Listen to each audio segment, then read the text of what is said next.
We're trying to find agricultural drains. The sticks cross when we find water.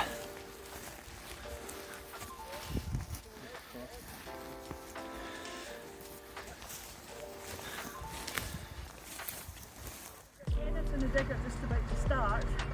We've done our dowsing, we've found out where we think our drains are, and Kenneth is going to dig a hole and try to find it. So I'm going to let him get on with it, and then we'll come back and look down the hole and see if we've actually found our drain.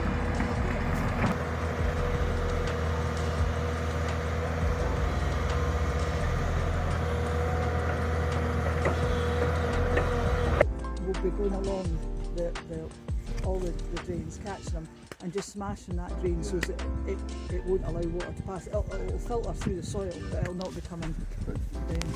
Saying that, but some of these drains could be 100 years old, if not more, and put in with a horse. Yeah. Yeah. And especially at that size, the smaller ones are quite normally the oldest ones, aren't they? Yeah. With that wee clay ring in between them. That's the join. Join between them. Yeah.